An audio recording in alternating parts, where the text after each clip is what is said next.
moving the Southland 1 week at a time. SCV chat starts now.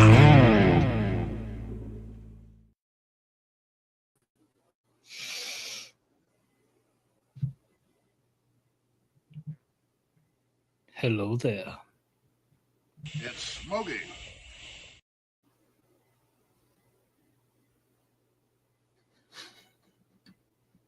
Can that be a part of the intro? Just every night. It's every night Carl saying, it's Smokey. It's Smokey. I'm not again it. I am not again it. You know what? I think that'd be a great way to start every Monday for me.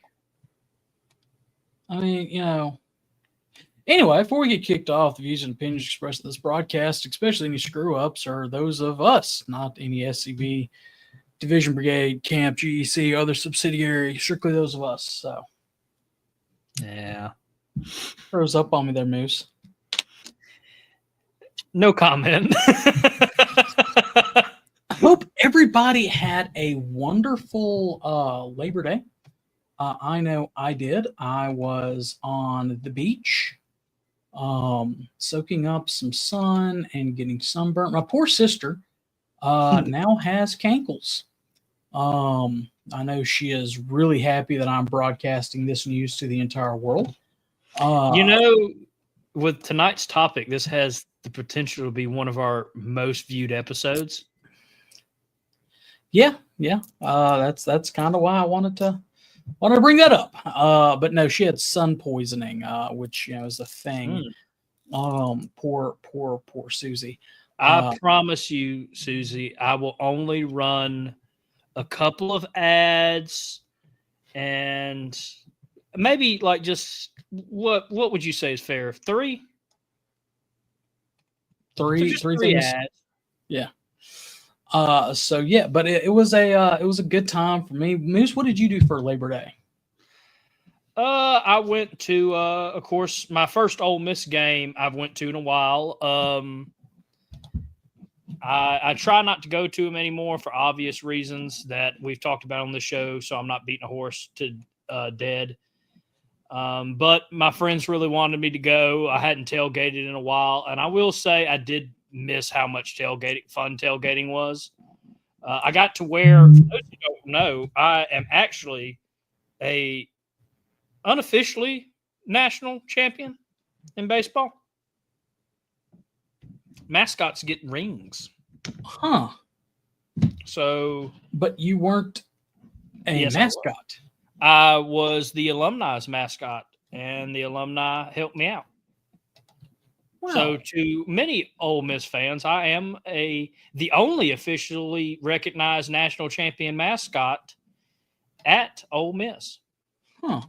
So, yeah, I wore that ring, got to talk to a couple people, had a good time. And then Monday I came in and spent some time with some very close family members and friends.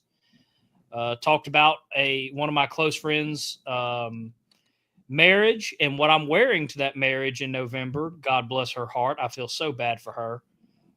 But I get it honest, and that's where I'm going to stop that story so I don't get murdered later. But it was a fun family time. I also got to draft one of my uncle's fantasy football teams. He is going to regret that. I gave him the worst players in the league. So to Uncle Earl, I'm extremely sorry because I have screwed you. I was going to say, are y'all in the same league? No. I have my own league with some of my close friends from high school and college, and it's a small league, just a bit of money.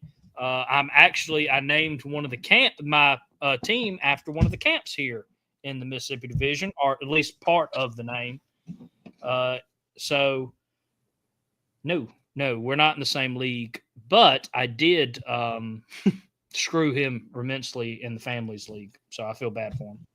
Yeah, I could. Yeah. I mean, that is very good. Well, it's not good, but I miss my family league Don't get me wrong. I don't want to get back in it, and just in case my sister is watching. Because we haven't done that in several years. We stopped when the whole kneeling for the anthem thing kicked off. We stopped watching. Ironically, that's one of the reasons we got back into it. So we had done it in high school, some of my closest friends, and no money was involved back then, but we couldn't bring ourselves to watch pro football anymore. And so we started the league to make our own teams that wouldn't disappoint us. And we still don't watch NFL teams. We just watch the scores in our own league. Well, but I can't join the family league because I need to find another person, and no one else in the family wants to join it. Forrest doesn't want to join it. Daddy is way too busy. I'm pretty sure. I don't know if he would ever change his lineup. Yeah. Daddy does not get on his phone much. My poor father is not a phone person. He works a lot, either on the farm or at his what I call a professional job. But he I think he was going to do it one year, and I think he just usually DJs the draft. I know that Forrest is an extremely busy person. We had our God bless that man. fall muster meeting this past weekend, and he could not attend because he was at the conference up in the Confederate Legion conference that was held up at Elm Springs this past weekend. So good on him. I'm still sharing stuff out. That's how many groups we're in, by the way. Well, that's why I haven't said much. Yeah, I figured as much. Let me know when you are done sharing, Moose, because I've got something I need to share.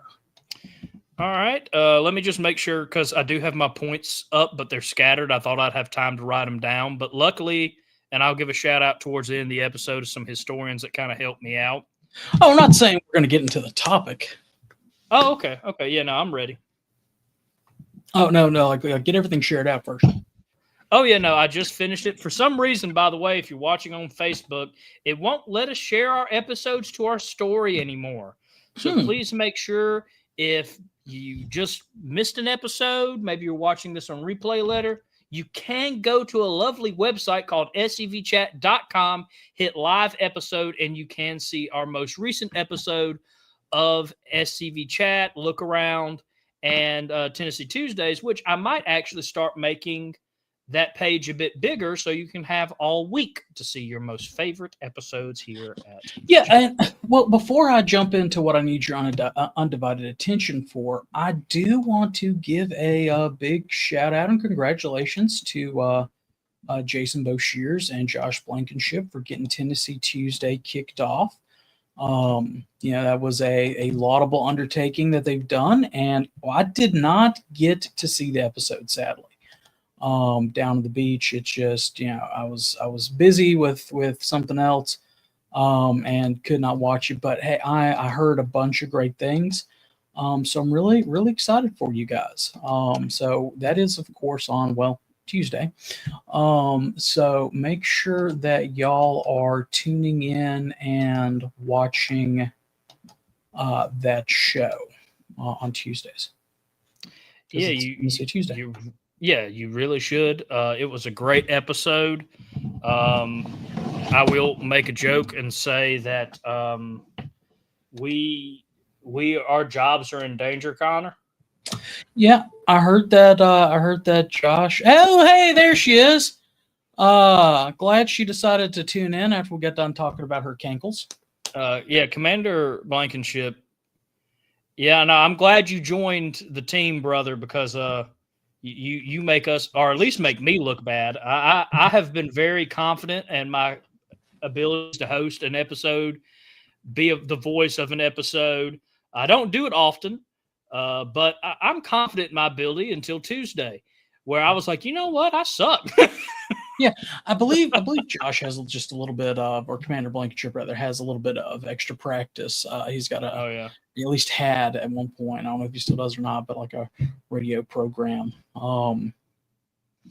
So Faversham, Carl. Faversham, Carl. About to be dark.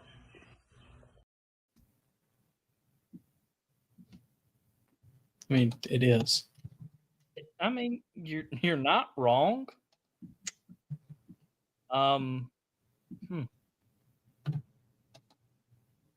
Faversham, Carl. I see Carl in the chat now. Yeah.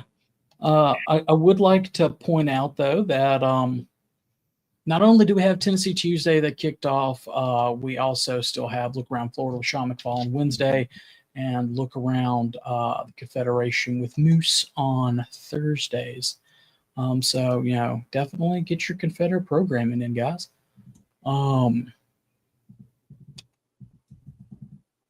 Yes, please support everybody because we got some great people doing a lot of great things. Yeah. So, Moose, how long have we known each other? We met on a rainy day in early 2019. It was not rainy. It was not rainy. It was very sunny, but it added some dramatic effect. We met in 2019. I know this because it was election time. You were running for division commander. I'd actually met you 2 years prior when you were running for lieutenant division commander in Oxford, Mississippi in 2017. I voted for you. I told my dad that I believed we needed some young blood in the organization, and I thought you were it. So I voted for you. And then about 2 years later in 2018, when a lot of stuff started happening at Ole Miss, I'd been a camp member all my life, a proud member of the Samuel Pope. It started in 2020, but we discussed me getting more involved before your election in 19. Yeah. So I just felt like I was needing to do more with me becoming more aware, I guess, not the actual attacks that really pissed me off and got me going, but that our heritage was under an attack of sorts. I became more aware of that as I left my hometown, where people still had the Mississippi flag and battle flags on their shirts. People sang Dixie. My town, it hit us late. What had happened to a lot of other Southern towns where pride in your heritage was attacked. And so when I kind of left Oxford, I remember I talked to Greg Johnson, my camp adjutant, my father, my camp commander, about getting more involved. And I can blame Greg for two things and you for two things. Greg was like, you need to talk to Connor Bond. He's like, he's a young guy like you, and he will actually be in Oxford for their Confederate Memorial Day service. He told me this at my January camp meeting. I said, perfect. And Greg was like, let me know what Connor says about ways to get involved. And then I got the greatest scam of my life when I asked Connor how to get more involved. And he's like, well, the best position to start is camp adjutant. And I mean, you must have given Greg the most beautiful birthday gift of his life, because he had been camp adjutant for years. Dad and Greg were telling me how easy camp adjutant is. And so were you, because we were texting at this point. And I got elected to camp adjutant in July. You got elected to division commander in June. And you kept up that ruse until July, where you were at my camp meeting where I got elected. You came over, you hugged me, and you said you're screwed. Yeah, that's pretty much it. That's pretty much it. But no, we hit it off at the University Grace Camp Confederate Memorial Day event, where me and you stayed for like 2 or 3 hours talking, just walking around in the cemetery there. The monument hadn't been moved there yet, but we sat where the monument would have been and talked, for 2 or 3 hours about not only what was happening in our heritage, but the organization. Connor was teaching me a lot. Again, I hate to say it, but I never really paid attention if I went to a national reunion. I never paid attention when I went to a division reunion. I was a kid. This was kind of my first time actually growing up and being like, you know what, I want to learn about this organization. And so me and Connor talked for a long time, and we kind of hit it off. He made some very funny jokes, I think, connected to Step Brothers. And we have been friends ever since. We work very closely together. We see each other or talk to each other at least once a week at the bare minimum. Sometimes a lot more than that. I was there for Connor during his term as division commander, and that's we've been close friends ever since. Well, it has definitely been a very, very fun ride, and I don't give you enough credit for everything that you do on this show. And there are times that I can be a little bit. It's a partnership, definitely between Chat and of course Stars and Bar Studios. I can give you a little bit more crap than you deserve, and there are times that I don't say I appreciate you enough, Moose. And I do, and I know you know that, but I made a little video montage of some pictures of us from. I think the earliest one is from our first trip up to headquarters together. I do not have the picture of you asleep, so you can be thankful for that. But just they're not in any particular order.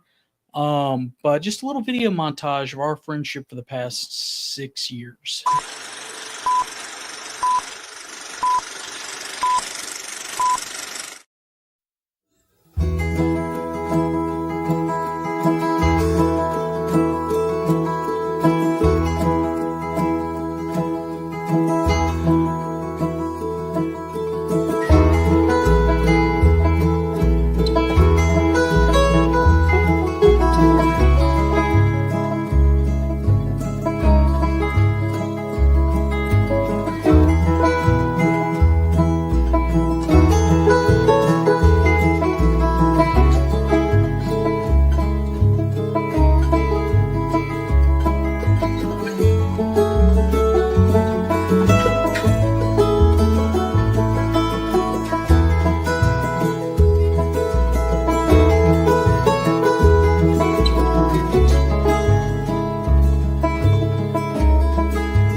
You froze up on me there, Moose. You jerk. Yes, Connor, yes. So for those that don't know, I know some people mentioned it in the chat. While I was on vacation, I asked the love of my life if she would be my wife. We're planning on getting married next year, and we're filling out the wedding party. And I was joking with Harrison this past weekend that he was in the running for a groomsman position. And little did you know, I'd already decided I was going to ask him to be my best man. And I couldn't figure of a better place for our relationship to do this than here on our program on Monday night. So, well, it is a very big honor. Man, I hate you right now and love you at the same time. Some of those pictures I wish we would have kept deep within our phones to never see the light of day. Some very awful pictures of me, and some I don't remember. I'd forgotten about a couple of those. And I think Susie has done that. So I want to thank Susie for me. I don't remember the kiss blowing one. I don't know what I was doing. Oh, I was holding a banana. I think you were just making a monkey face. But yeah, that was from last year's national reunion trip.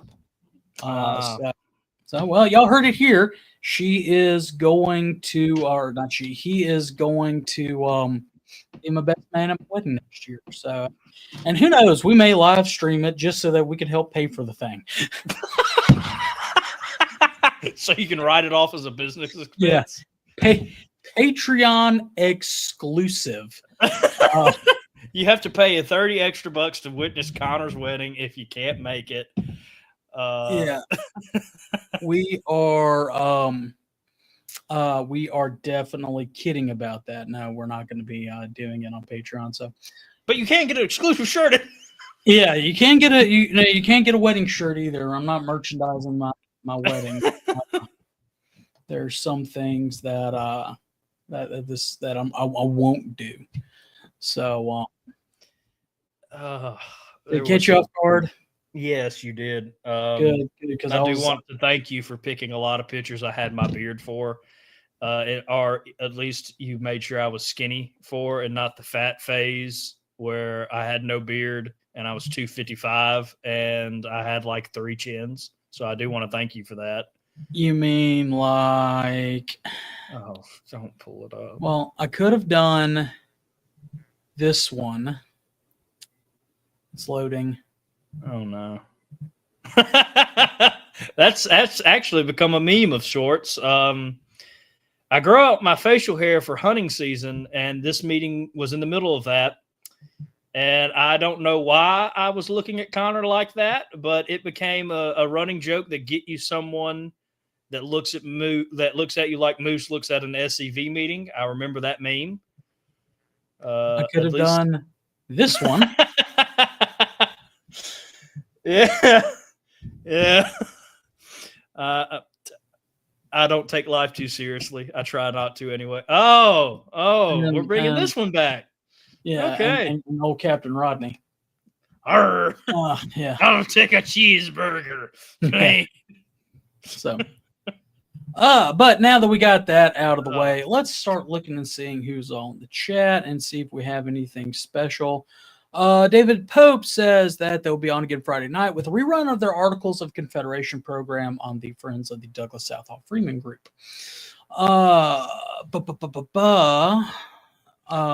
Barrett Young, yes, join Friends of the SCV. Yo, it has put some age on us. I looked back really some of our older pictures. Actually, you look better. You can't say that, no, you look better than you did when I first met you. Yeah. That's my compliment to you. I've aged horribly. I went from 180 pounds to 250, and I'm just back down to 230. And during that time, I dated that girl and I told you this in confidence, so I guess I'll tell it on air. There's only one thing I share with Abraham Lincoln, and that was both a female both called us ugly and told us we need to grow facial hair. Yeah, well, I mean, hey, not everybody can be perfect. I can tell you where I told one of my other friends, I was like, God had to hamper me somewhere. Yeah. Well, it's a dear friend of mine who used to work with me. He was bald, and his big thing was, God made some heads perfect, and the rest of them he put hair on them. And I think that Forrest would agree with that sentiment. We got to send that clip to Dad. He's stealing that. That's going on a shirt next year at National. I would not be surprised. I'd pay for the shirt. Yeah. But as Barrett Young asked, does the SCV have an associate membership program? We do. We have the Friends of the SCV. It is open to anybody who does not meet the genealogical or gender requirements. I guess that's the correct way of saying it. Of our organization. So yes, you can join a friend as a friend, and in fact, you have to have a camp to sponsor you. It's $45 annually for the first year, and then $35 after that. You get a pin, a certificate, and a subscription to the Confederate Veteran magazine. But once you join as a friend, people you may be surprised what we can find in your genealogy. For that, and of course, past commander or current commander-in-chief, Walter D. Donnie Kennedy, said that as well in there. Carl Jones wants to remind everybody that on May 6th in Wetumpka, Alabama, the Army of Tennessee will be having a workshop. Make sure to attend. And it should be like a good miniature national reunion with stuff on Friday night, stuff on music, things of that nature, good food. Good Carl, fellowship. can you send me a breakdown for that event and how to say that town name? Wetumpka. Dude, I'm dyslexic. That looks nothing like Wetumpka. Yeah. Well, I'm not even gonna lie. He also had to give me dyslexia and the ability not to pronunciate on anything. Or enunciate. So, all right, you ready to take the commercial break before we get kicked off on the Confederate Catechism? I am looking forward to these sets of episodes. let me go ahead and get this. All right. So, of do you course, want to do the breakdown or? Yeah, let's go ahead and do the break now, and then we can dive into it, and not have to do it when we're in mid stride. So we are happy to have Dr. Chris Cummins as a sponsor, his business as a sponsor for this season. You saw his ad in the beginning of the episode. Dr. Cummins, I still have not had a chance to sit down and fix the graphic. I am going to do that, or get Moose to do that, one of the two. So there is that. But if you have knee pain, please visit Dr. Cummins's clinic, especially if you're near Oxford, Mississippi. So yeah, and of course the rest of our Patreon sponsors as well. Our patrons keep us on the air. They keep us buying fancy equipment. In fact, we are starting, now that I've got it figured out, an Amazon wish list of things. So that as we continue on, figuring out we want this, we want that, we can effectively purchase it. Or you can, purchase for us if you don't want a Patreon subscription. So there is that. Roll that beautiful bean footage.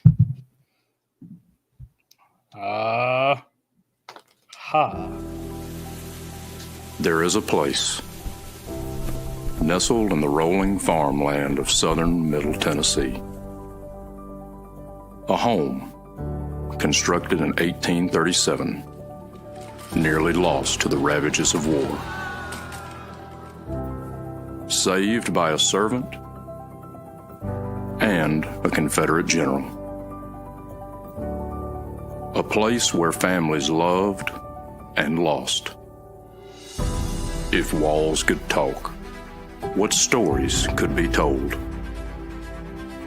If a place, a home, can feel love, loss, pain, surely this is one of those places. Nearby is a more recent structure, and inside are the stories of heroes and heroines, stories of battles won and lost, stories of sacrifices made by the people of its native soil. A place that will tell the true and complete story of the Southland and the war fought for its freedom. From the causes that led to the conflict to the modern-day struggles to protect Southern history. Historic Elm Springs and the Confederate Museum at Elm Springs are the general headquarters for the Sons of Confederate Veterans. A place where the story of the Southland and its historic struggle is preserved and told. Come and discover your history.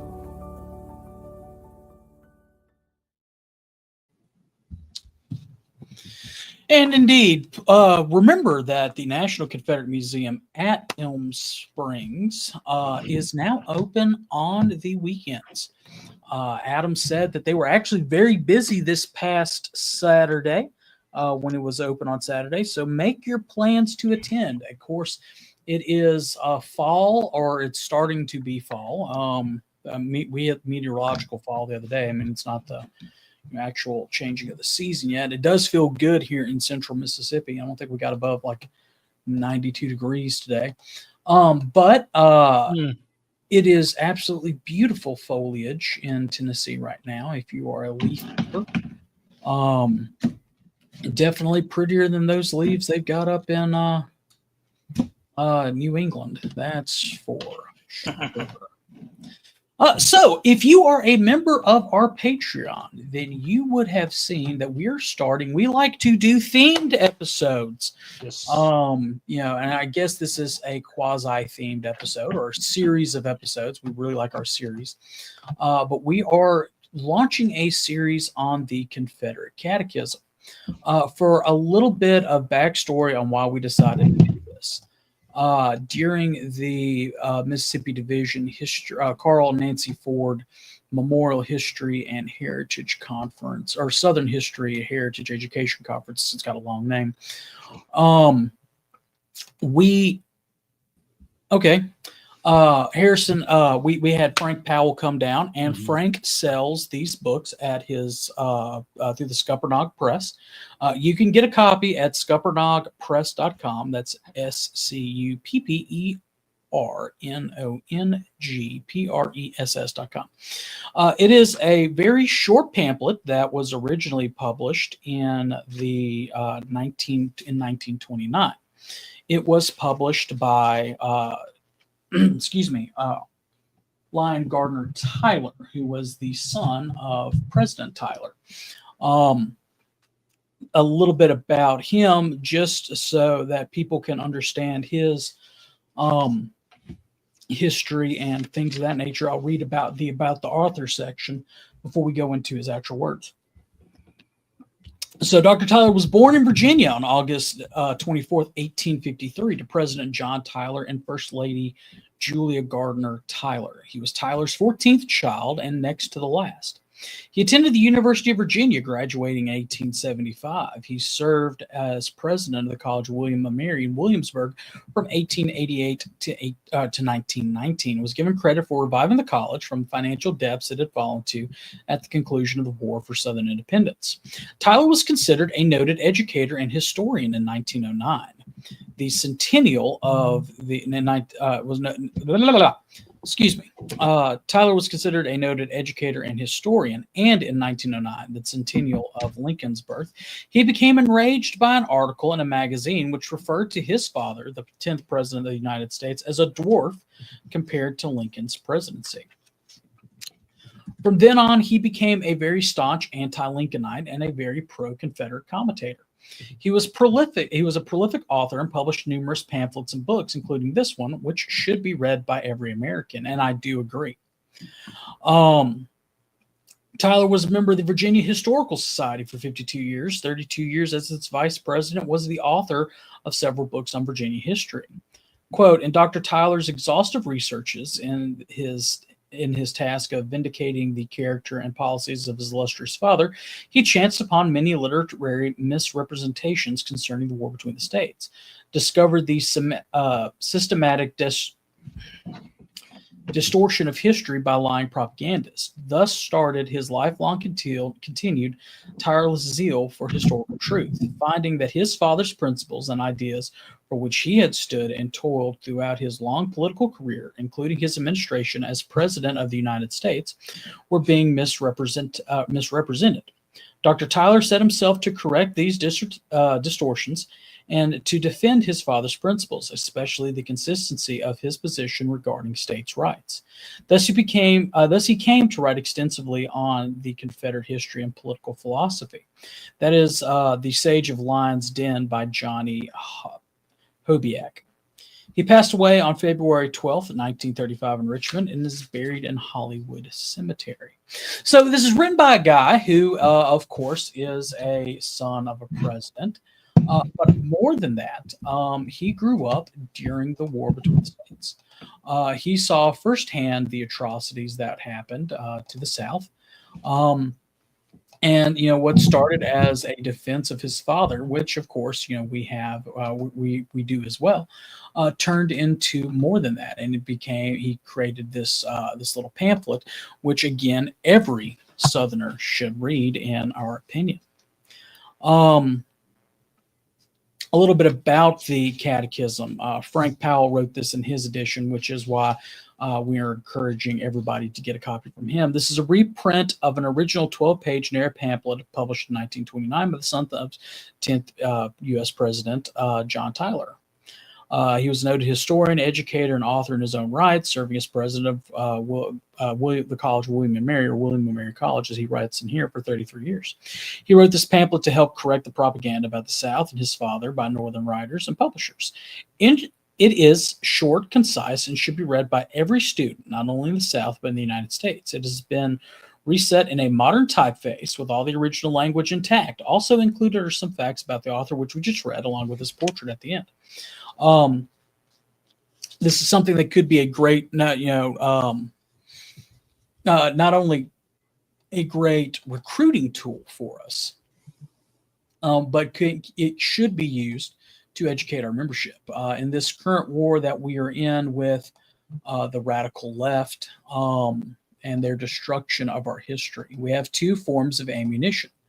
The first form, obviously, being our dollars that we can use to help fight against the attacks that come in. The second being our education, having the truth on our side, understanding the truth that's on our side, as well as presenting that to the entire world. One would say that that's also part of our charge. If we are to vindicate the cause for which our ancestors fought, we must first fully understand the cause that led them to go to war. So without further ado, we are going to dive into this section, and it is broken up, I'll go ahead and say this, into 20 questions about the war between the states. And question 1 is, what was the cause of secession in 1861? What was the cause of secession in 1861? This is what Tyler wrote. It was the fact that the Union consisted from the first two jarring nations having different interests, which were brought to the breaking point in 1861 by the imperative agitation in the North against everything Southern. The breaking point was nearly reached in 1785 when the North sought to stop the development of the South by giving the Mississippi River to Spain. In 1801, when it attempted the immoral act of turning the presidential ticket upside down and making Aaron Burr president. And in 1833, when it imposed upon the South a high protective tariff for the benefit of Northern manufacturers. The breaking point was finally reached in 1861, when after unmitigated abuse of the South, a strictly Northern president was elected by strictly Northern votes upon a platform which repudiated the decision of the Supreme Court of the United States, authorizing Southerners to carry their slaves into the territories. This decision gave no material advantage to slavery, as none of the remaining territorial domain was in any way fit for agriculture, but the Southerners resented the attitude of Lincoln and his party as a challenge to their constitutional rights and as a determination on the part of the North to govern the Union thereafter by virtue of a mere numerical majority. The literature of those times shows that such mutual and mortal hatred existed, in the language of Jefferson, quote, to render separation preferable to eternal discord. The choice was between remaining in such a union of hate or seceding.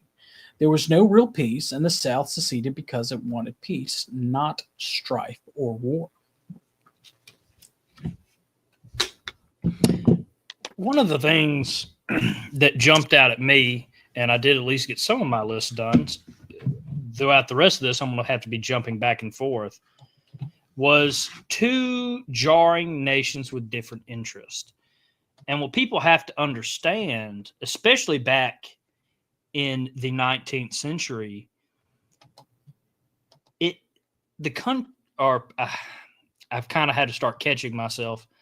The Union looked a lot different than it does today. And I think something people need to look at is the fact that if today we can barely get along, and, today both political sides basically compare the other ones to the devil, or people that are probably with the devil right now. Think how it was back then, where it was probably pretty heated, and you did have two nations because each state was free and sovereign. I would go a little bit further, and actually bring up the point that it's two separate people. We've talked about that with Albion Seed. Hopefully, we'll get back to that someday. Yeah. That we are a separate people from our neighbors in the North, that we hold different ideas. Our worldview was established by different people. Our worldview, of course, is 400 years ago is what affects who we are today. And because we are two people, we've never been able to get along. And indeed, one thing I wish Tyler would have mentioned in here was the secession movement of New England during the War of 1812. he doesn't, but there was the Union was almost broken up then at that point, because the North did not want to, the industrial and mercantile North did not want to really, buck Great Britain. They thought they were more interested in their pocketbooks than anything else. And I mean, that's going to be a recurring theme in this. I mean, of course, this is a very big underlining issue that I think we'll get into again, but the North wanted to use the federal government to control the South, while the South, and a lot of us still believe this, should be state-run. Our government should be more focused on the home front instead of ran by people in Washington. And a lot of people still believe that today. Yeah, and that is true. The Jeffersonian versus Hamiltonian idea of which was superior, the national government or the state government, which one held more sway over your life. That's why we talk about think locally and act locally all the time. We steal that from Brian McClanahan. 100%. Give him the credit on that 100%. But still, it was the different ideas. But some other things that he talks about there is the moral tariff. The tariff that was imposed on the South, that was used, and he writes about it later on, so you'll hear about it some more. But that tariff was used to, essentially have the South go ahead and pay for all these improvements that affected the North. It wasn't necessarily the fact that, it was the fact that, here we are, doing all this work, and yet, we're not seeing anything like the Erie Canal being built in the South. And of course, it comes to a head with the peculiar institution, as Jefferson called it. But I do like the fact that he brings out, and that's something that is often not so much misinterpreted, but is left out of most modern talks about the war, is the fact that Lincoln was elected without being on the ballot on many southern states, without carrying a single southern vote. Yet he's supposed to be the president of this union, and we're just supposed to accept that. And you add that to the fact that, they wanted the national government to mean more, meaning they wanted the president to mean more. And I couldn't imagine how you'd feel, especially with the country being smaller than it is today. You're not elected in any southern states. You're not on the ballot in southern states. You win. Well, how is that supposed to make us feel? Does this feel like we are, being governed? I honestly don't feel like it would be at that point. I feel like I would feel like my voice is not being heard in the overall government. Right. And it's also, very, it needs to be brought up that Lincoln did not receive a, majority. When you look at the popular vote, at least, now electoral vote, that's another issue. But when it comes to the actual popular vote, he received 40%.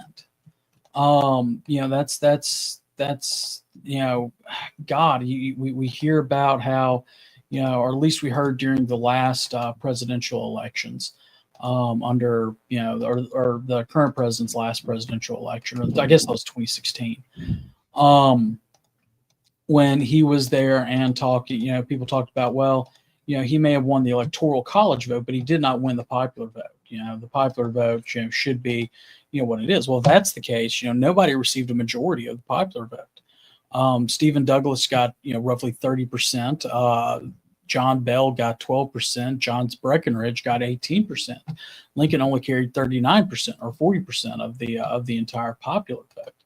So, it's not only, was he not elected by a majority of Americans, but that's also, out of the North as well.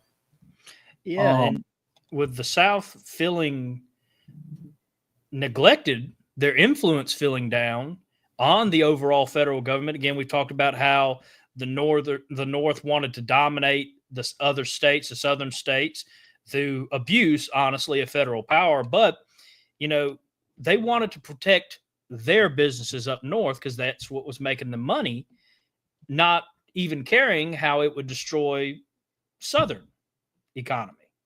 Right. Well, and there's more to it than the business end of it. I mean, Mhm. there was a lot of other things that Tyler writes about, later on about like I believe he mentions John Brown. I think I remember reading about it, as well as some other issues that helped, towards the war. And we'll get But there. when we get to the point of, and that's something else. And Tyler, I believe, kind of alludes to the fact that we were a nation built on, or not a nation, but we had so much compromise of this, compromise of that, and we stopped. They stopped, not us. They stopped trying to compromise with us. And when what's the definition of insanity? It's beating your head against the wall and expecting a different outcome other than pain. And indeed, our Southern forefathers sought that. And just like this quote from Jefferson, to render separation preferable to eternal discord. It's I believe, there's the old divorce adage. Well, why remain in a marriage that is not good for you? Go ahead and leave the marriage, instead of sit there and continue to be abused. Yeah, and I mean, again, with the talks about what type of government we should have in this country at that time, and a lot of the South was influenced by Thomas Jefferson. Government governs best, which governs the least. And of course, that was taken up by John C. Calhoun and Jefferson Davis. And just a lot of Southerners felt that way.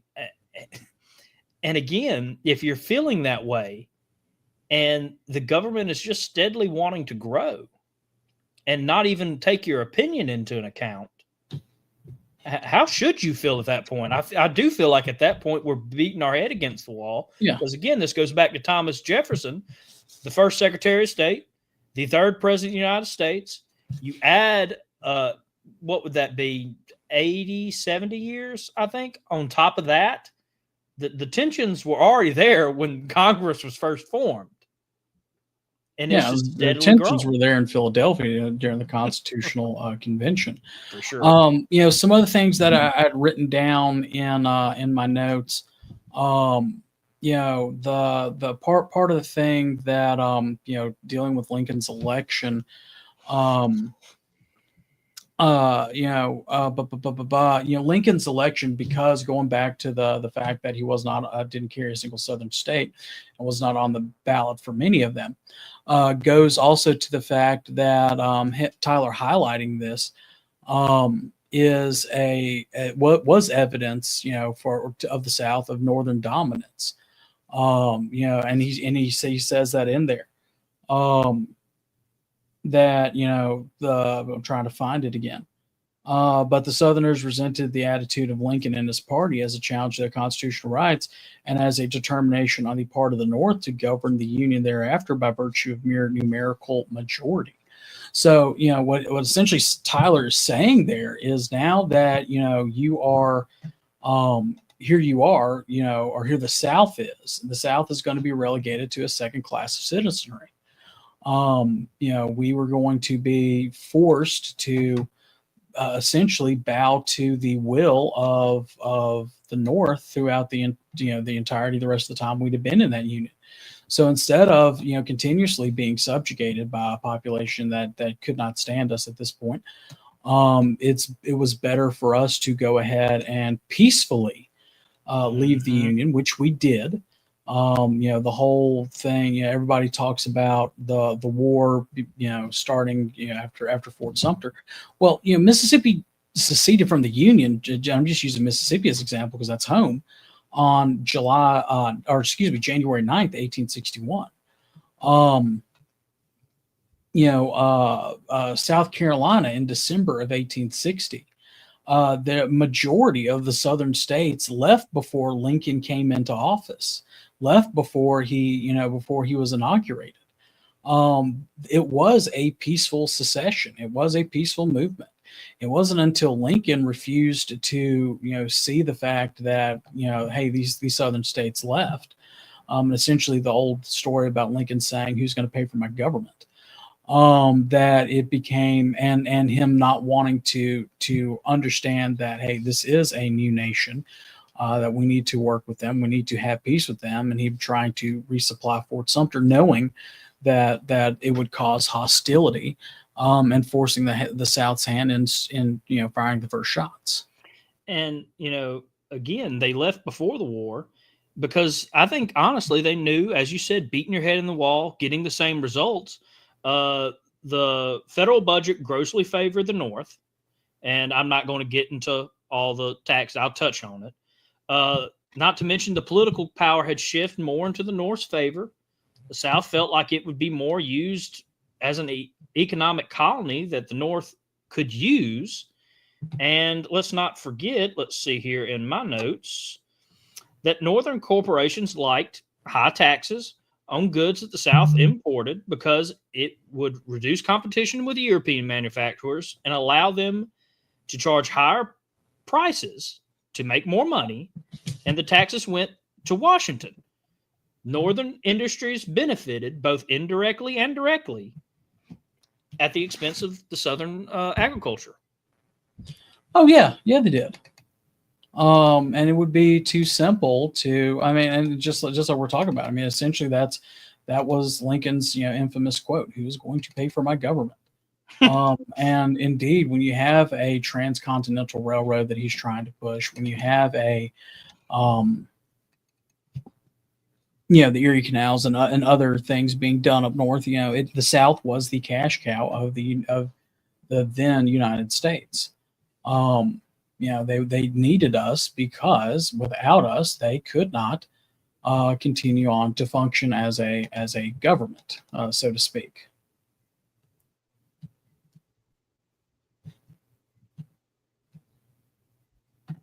And, I'm looking here and I see Jason talking about, the idea of, or coming back from an SAR meeting and, the same thing from no difference between 1776, 1860 and now. And indeed, you look at it, you think about it, what was the main rallying cry for the patriot cause? No taxation without representation. And essentially that was what the North was trying to do, and what they showed to do, at least with the political election of Lincoln in 1860. And, the South, again, we had enough. We were tired of, continuously, pushing and being pushed against and everything like that. And, so we seceded. And again, it probably would have gotten worse if we didn't succeed. You'd think, again, Lincoln was elected without the South. The North was gaining power in Congress. So it was more like the South felt like they had no representation in this union. And they felt like it was just going to get worse. I don't blame them. Yeah. So Carl says, those of us who understand the original intent of the Constitution and the union that it formed are not even a second-class citizenry today, no doubt. We are an extreme minority, more akin to a 10th-rate step cousin. Yeah, no kidding. We have no representation in the government. The Confederate leadership knew it was coming and fought to prevent it. Indeed, they did. Let me look up a statistic real quick on the current national government. I promise it will go into this.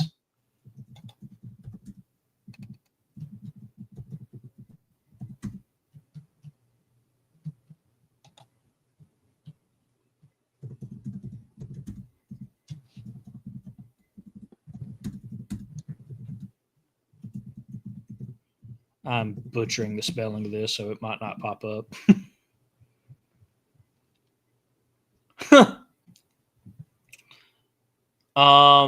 Let's see here. So in 1790, there was one, and I'm doing the House. I haven't pulled up the Senate. There was one representative for 60,000 people.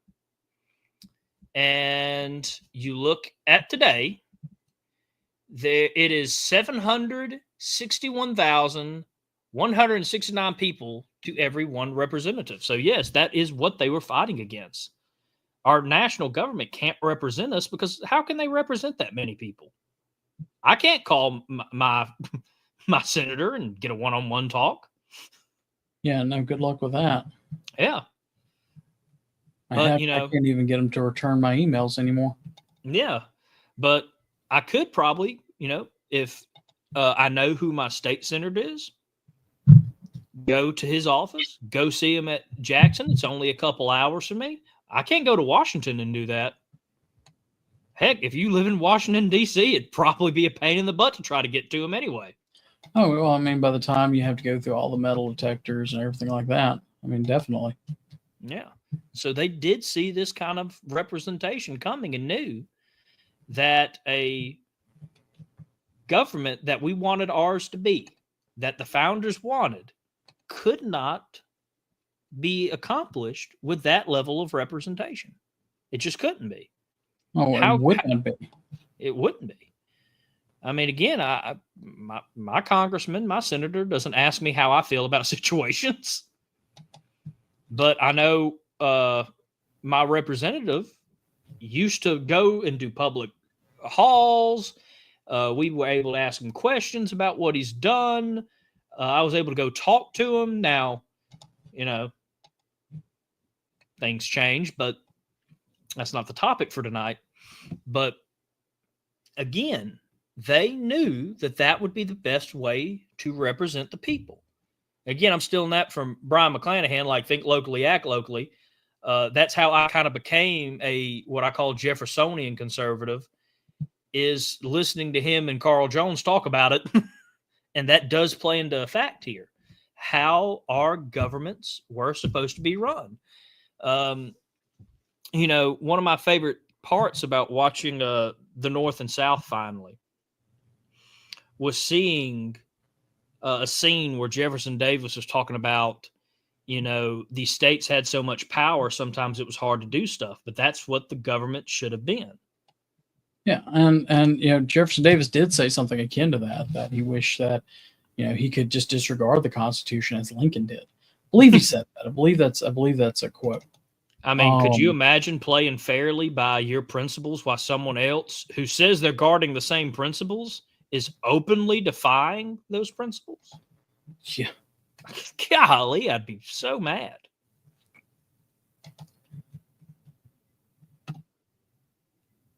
So, what else do you have in your notes there, Moosey? So I got a bit. As I said, most of my notes are scattered. So let's see here. Let me pull up these. Let's see here.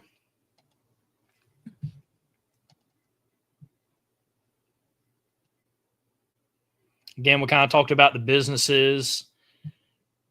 The Republican Party wanting to carve out power to neutralize Southern and Jeffersonian influence. Again, talking about how they wanted a more stronger national federal government, the Hamiltonian view. Again, to basically bully the South and to do whatever they want. Yeah, well, that's the big thing. That's what people forget and don't want to understand is that numerically at this point, they could. I mean, there was no longer an ability for self-sustaining government the way that we would think of it today. The best thing that they had was it did die. Essentially, it did die, with in 1861, or 65. Should be a day of mourning for this country. Yeah, no kidding. That's one reason why I like, what Jason says on the anniversary of Appomattox every year. It's not the fact that it was lost. It's we mourn what was lost. And if you look at this country today and all the struggles we have, all the horrible things that have happened, the misjustice of power could have been avoided if we followed that Jeffersonian point that Southern men had. So this is what we're going to be doing for the next couple of weeks. Right here, what we're talking about. So we are encouraging everybody to please go to ScupperKnockPress.com and get a copy of the Catechism and read it for yourself. I will be saying this, Mississippi, we are working on doing something different with our cadet committee, or let's say cadet committee. We're trying to do something with the cadet program on the division level. And one of the things that we are working on is building stuff for the cadets to actually be able to use. And one of the things that we're going to be, as Harrison and I read this because we're both on the committee, we're going to be recommending things for the division to get these cadets. And copies of the catechism right now is it's on there. So and just like Frank says in the book, that this is something that every American needs to read, not just Southern Americans. So we'll be doing that. We'll be kind of jumping around. Next week, we will probably go and, well, unless you want to go ahead and cover number 2. Or do you want to save number 2 for next week? I think we should save it because that's going to be that one's always a deep discussion, and it needs to be. So I would be good with saving. Yeah.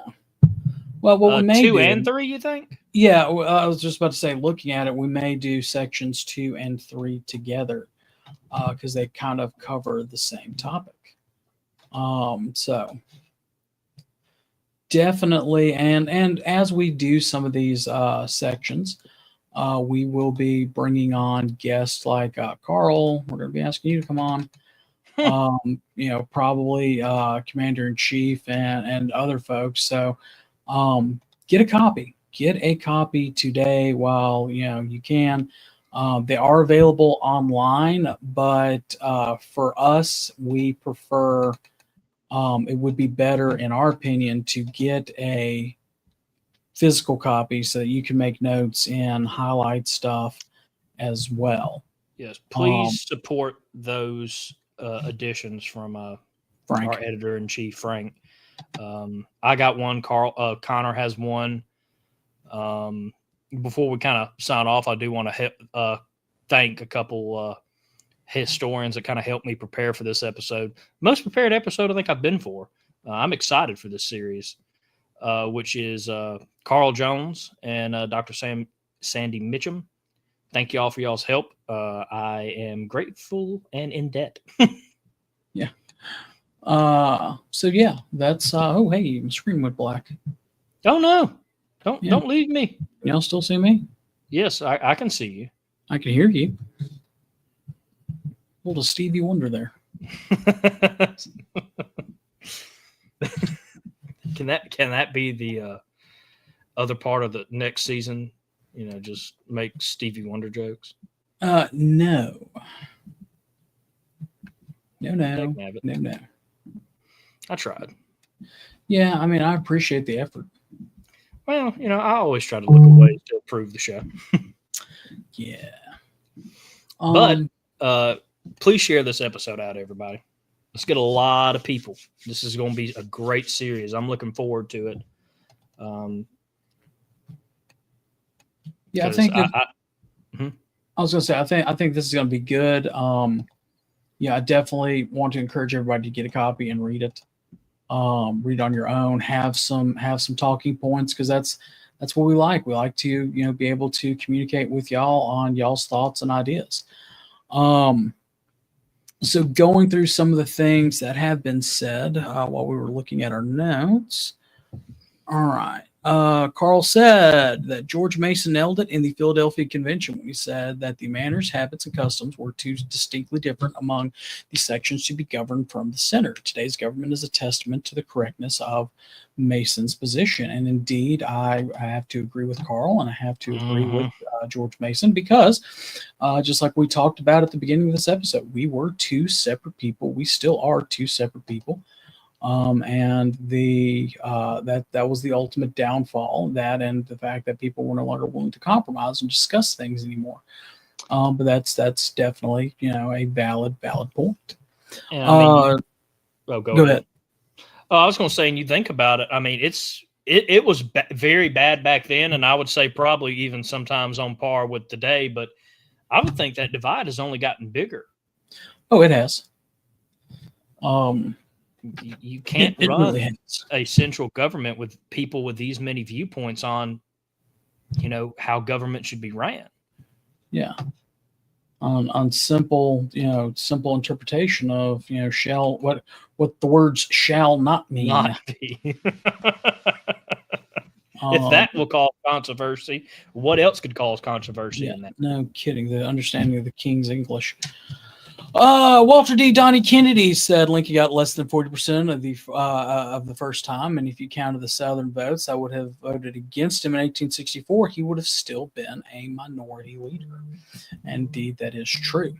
I can't remember. I would love to go back and find it, but my dad used to say that the election of 1864 was definitely rigged, because you look at a lot of the Western troops and things like that were not that thrilled with Lincoln, and the units were hand selected to be able to vote back in that election.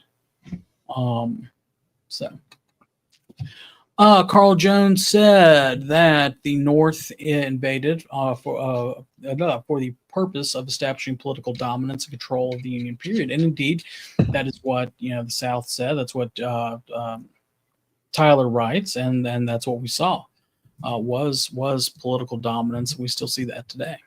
Oh, gosh. Carl said, and we read that one from Carl. Jason reiterated the fact that the first 7 states that seceded never knew Abe Lincoln as president. They left before he was sworn in and came back into the Union after he was assassinated. And that is true. 100%. And left before he was inaugurated is the big thing. Left peacefully before he was inaugurated. Yeah, we didn't try to kick up a storm or nothing. We just said, okay, that's fine. Well, Loy Mock, quotes Dickens who described the war as a fiscal quarrel, fiscal money. Walter D. Donnie Kennedy said, while celebrating 250 years of the Declaration of Independence, don't forget these words, that when any form of government does become destructive of its own ends, the right of the people to alter or abolish it, the government and institute its own new government. It's almost like we tried to do that. Yeah. Peacefully. We didn't even try to destroy the old one. Right. Dr. Sandy Mitchum is driving from Fredericksburg, Virginia to Washington. It often takes 4 hours. And Fredericksburg is right outside. The Constitution and the Confederate flag was surrendered at Appomattox. Definitely. Mention that, Carl. Yes, exactly, Jason. That is exactly it. We're reading the Catechism for the next couple of weeks. The ones that we got from Scuppernong. We encourage everybody to get a physical copy from Scuppernong. They're only $5 plus shipping and handling. And if you're from the Old North State, it's probably cheaper shipping, and especially if you're near Frank. And it's something that everybody should get. And, we hope that it picks up and carries on and everybody decides to get a copy. And we use it to educate ourselves as well as educating the general public when we're out there recruiting. And Carl's right.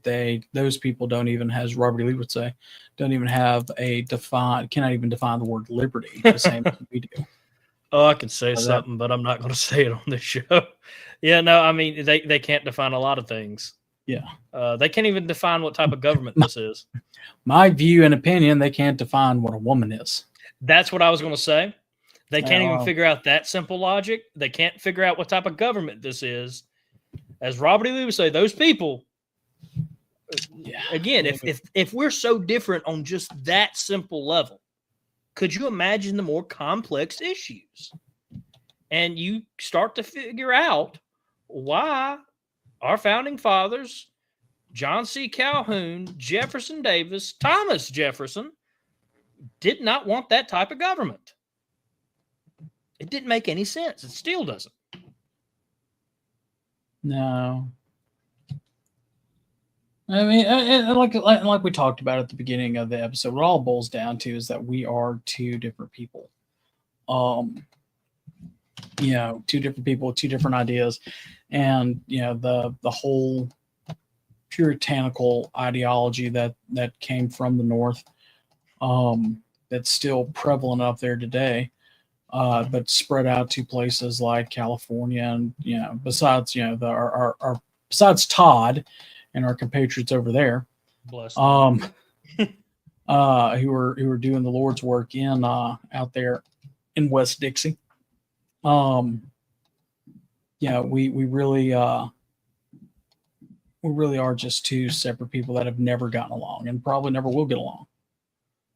And that kind of goes back to the whole thing of what the war was. I mean, the war was an attempt to destroy our culture, destroy who we are, and to be, a conquered people with it, and not be an independent people. And essentially, we give up, and I mean, we what makes us who we are stops, and we stop being, and we, bow down to the Northern ideology and, whatever they say we should be or should do. Mm.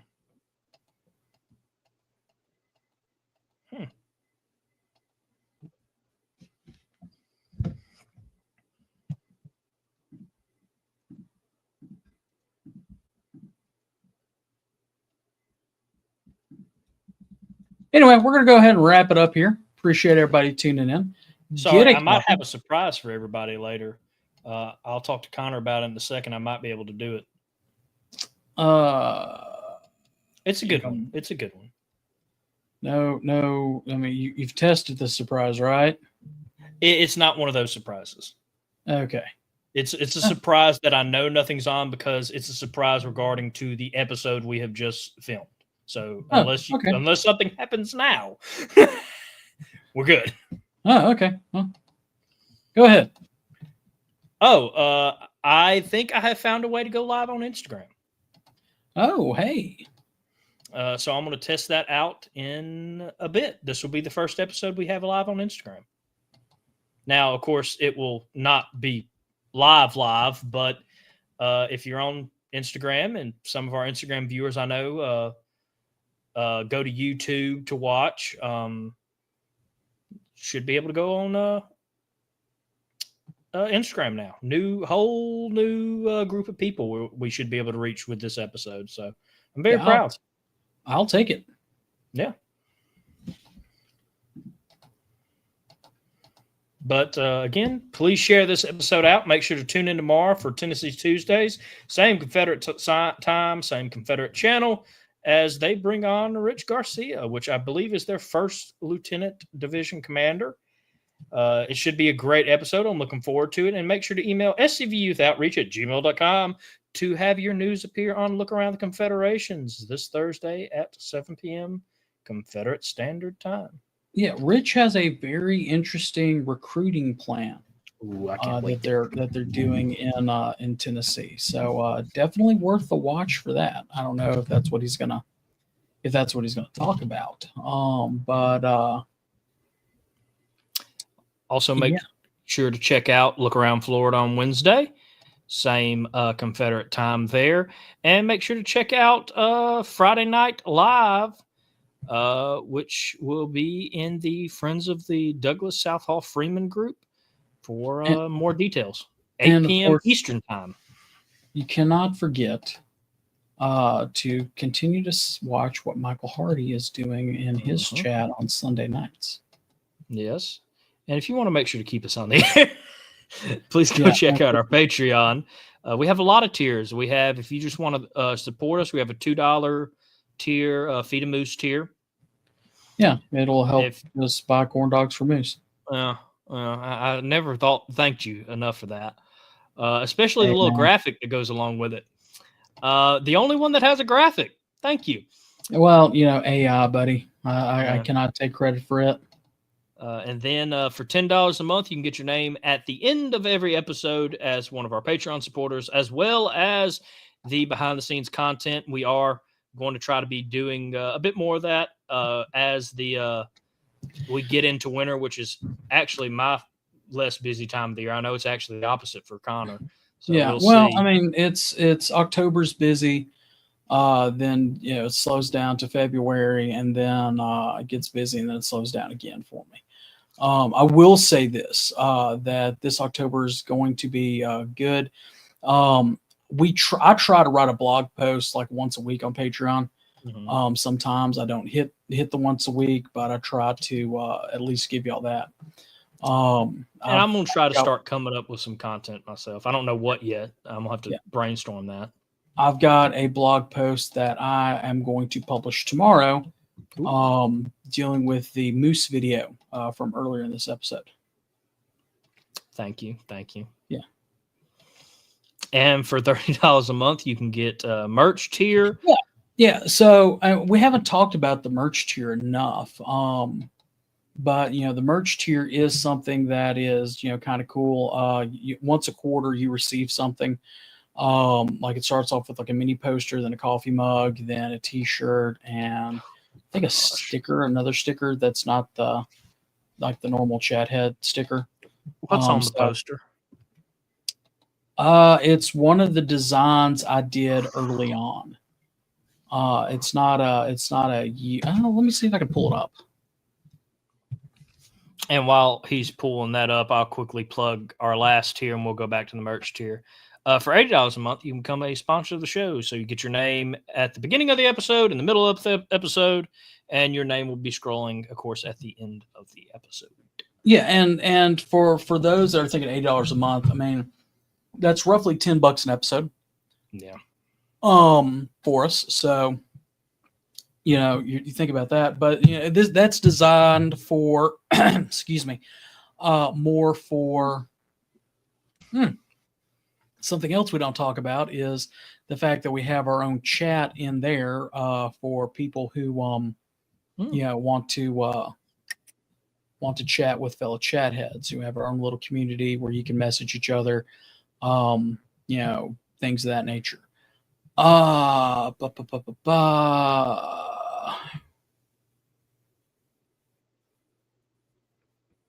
am looking for, and I cannot find it.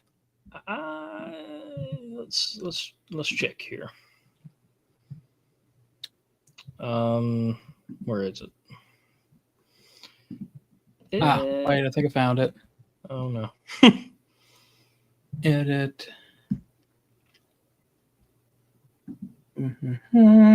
Advanced. Well.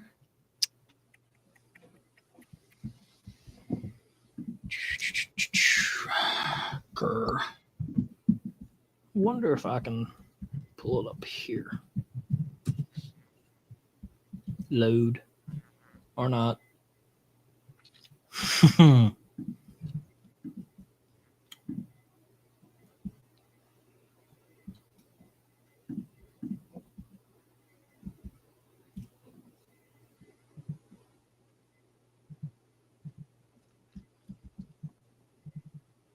Yeah, so sticker, a mini print, a mug, and a T-shirt. So the sticker is the Pat Claiborne. I'm with the South and victory or defeat sticker. So, yeah, so let me go ahead and present and then share screen. And then creators, not that one, this one. So we have this one. It's a large sticker.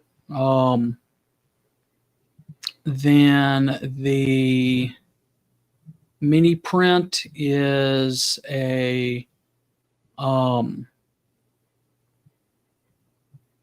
nothing fills me sadder, or nothing fills me with deeper sadness than to see a Southern man apologizing for the defense we made of our inheritance. From Jeff Davis. Then the mug, you get a mug with the chat flag on it. And then the T-shirt has the microphone surrounded by stars. Ooh. So you do get a T-shirt as well. So, and of course, there's our bonfire store. Yeah.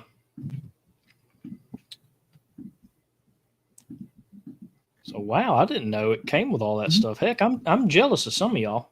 Yeah, well, nobody has bought the merch tier yet. Everybody buy the merch tier. Yeah, I mean, you're getting a really good deal for your buck. I mean,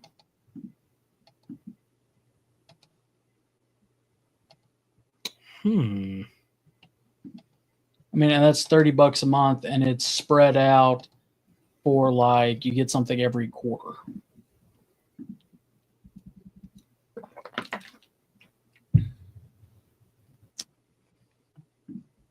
Let's see here. Okay. It looks like I'm getting there. Hey, I can create the live stream for our Instagram audiences. Hey, so it's through StreamYard? Yeah. Nice. It takes a bit more work, but I have been able to figure it out. So as soon as this episode ends and it gets uploaded to StreamYard's library, I will be able to play it on Instagram. We'll go live immediately after this. So if you know some people that are just on Instagram, make sure to ask them to check it out. Yeah, no kidding. Anyway, we hope you've enjoyed this episode. Get your copy of the Catechism from Frank. For $5 a piece, you really can't beat it. I would suggest, I don't know, maybe messaging Frank and seeing if he can work a deal for you. That way you can get a copy or some copies for recruitment materials.